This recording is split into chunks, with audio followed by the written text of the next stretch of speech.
Boa tarde a todas as pessoas. Olha, Fátima, estava a ouvi-la e estava a deliciar-me com aquilo que estava a dizer, porque concordo 100% com tudo que disse e, efetivamente, a desigualdade entre homens e mulheres aqui naquilo que é a nossa sociedade, inclusive a questão laboral, efetivamente são diferenças ainda muito gritantes e muito preocupantes do ponto de vista daquilo que são os direitos das pessoas no seu global.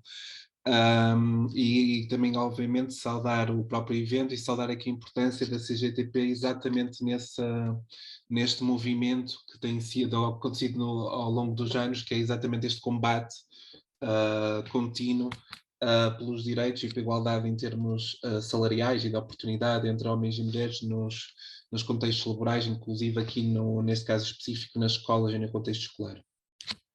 A minha intervenção vai ser um bocadinho diferente, porque eu vou entrar por uma questão se calhar um bocadinho mais técnica, que tem a ver com a minha área de formação, e peço desculpa às pessoas por isso.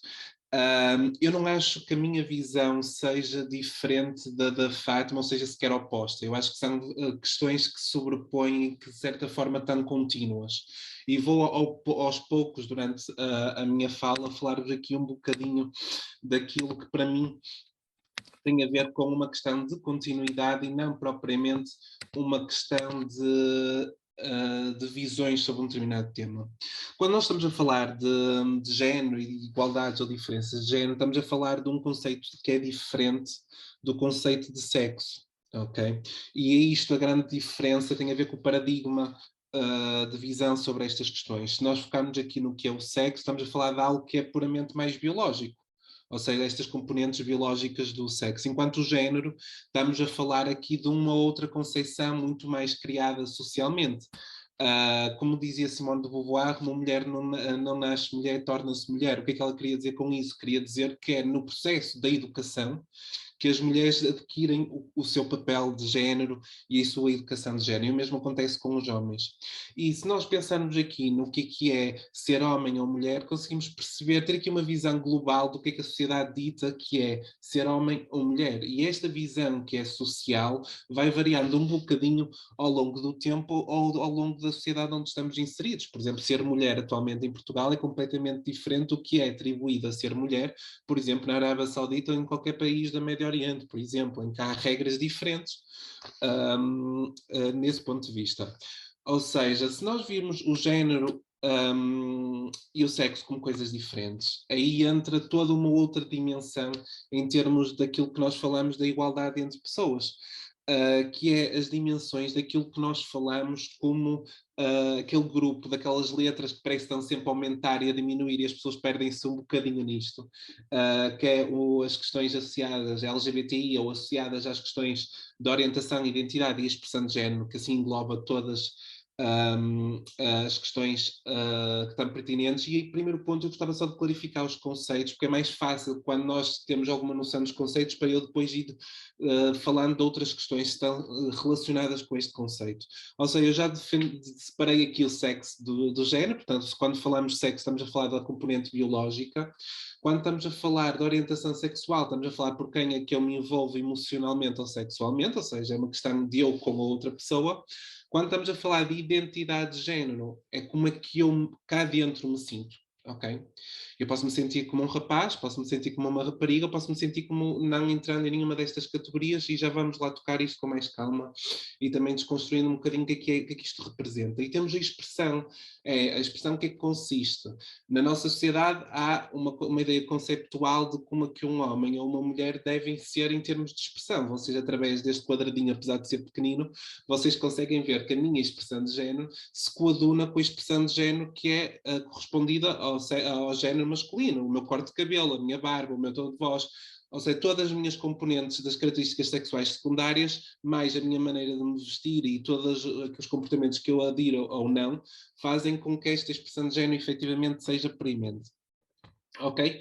Passando a esta questão, há uma coisa que é muito importante, que é nós percebermos porque é que estas pessoas, de regra geral, continuaram a ser um bocadinho discriminadas ao longo do tempo. Ok? E isto é um ponto muito importante, que é, historicamente, estas questões foram vistas de forma muito diferente. Já foi uma doença, já foi crime, já foi doença, e continua a ser pecado, segundo certas religiões. E esta tríade do crime, pecado crime, doença e pecado, faz com que a nossa visão sobre esses temas ainda esteja um bocadinho sobrecarregada de preconceitos que não estão muito corretos ou não estão muito atualizados do ponto de vista que é a ciência atual e aquilo que são os dados científicos atuais sobre as questões. Atualmente não há propriamente uma identidade de género, ou uma expressão de género, ou uma orientação sexual que seja doença ou não doença. Nós já passamos este ponto. Estamos no ponto de perceber que todas as formas de viver a sua identidade, seja ela o que é que isto representa, é igualmente válida, ok? E isto é muito importante porque isto bate de frente com aquilo que a nossa. Bate de frente, não, é englobado naquilo que a nossa Constituição diz, que a questão da base da lei o princípio da igualdade, que todos temos de ser respeitados, independentemente de qual característica nós sejamos, ok? E uma coisa que é muito importante nós percebemos isto do ponto de vista daquilo que é das escolas, é que este fenómeno, muitas vezes, as questões que estão associadas ainda à orientação sexual, identidade e expressão de género ainda são todas muito vistas como formas de insulto. E podemos ver isto muito rapidamente, por exemplo, pensando que nomes é que nós usamos, por exemplo, para insultar um árbitro durante um jogo de futebol quando nós achamos que ele está a roubar a nossa equipa. Muitos dos nomes que nos vêm à cabeça são nomes que estão associados a orientações sexuais, por exemplo, não normativas, entre elas paneleiro e qualquer outro nome assim pejorativo. E assim vamos replicando aqui que identidades, orientações e outras formas de vivência são vistas como insulto. Ok? E isto o que é que faz? Faz com que estas pessoas acabem-se por isolar, como forma também de se protegerem um bocadinho desta discriminação que sofrem, não é? É diferente de outras minorias, sejam minorias racializadas ou étnicas, que, por exemplo, nascem na mesma família. Vamos pensar, por exemplo, aqui, muito rapidamente, vem um exemplo à cabeça da comunidade cigana. Normalmente, as crianças ciganas nascem dentro da comunidade cigana, então, desde muito novas, são educadas exatamente para lidar com o preconceito que existe na nossa sociedade sobre a própria comunidade onde estão inseridas. As pessoas LGBTI não, elas nascem normalmente de famílias cis normativas e faz com que, efetivamente, tenham maior dificuldade e estejam mais isoladas do ponto de vista social, ok?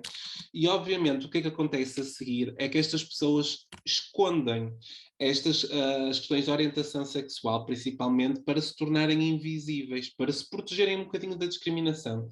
Mas a invisibilidade tem um problema muito grave, que é, ao se tornar um fenómeno invisível, fica impossível de haver intervenções organizadas e focadas sobre estes temas. E isto bate aqui no tópico da escola, porquê? Como a Fátima disse, e bem, a escola é efetivamente um pilar fundamental de uma democracia. Mas a escola, acima de tudo, também é um modelo de replicação da nossa própria democracia. Ou seja, a violência que existe fora da escola existe também dentro da escola e nós não podemos fazer de conta que não existe discriminação, no caso entre homens e mulheres, que não existe discriminação contra pessoas LGBTI em contexto escolar, porque existe. Porque as escolas portuguesas continuam inseridas na sociedade portuguesa que efetivamente ainda está a lidar ainda com este processo de lutar aqui pelos direitos individuais e pelos direitos coletivos das pessoas serem aquilo que nasceram e são. Isto aí, efetivamente, é muito importante nós percebermos. E, efetivamente, batemos num tópico que é central nas nossas escolas e aos últimos anos tem se tornado muito visível, que é a questão do bullying. Uma das questões que é muito difícil, a minha experiência profissional, é que os professores e as professoras muitas vezes têm muita dificuldade de fazer esta intervenção em contextos de violência escolar, mas muitas vezes estes jovens que, de certa forma,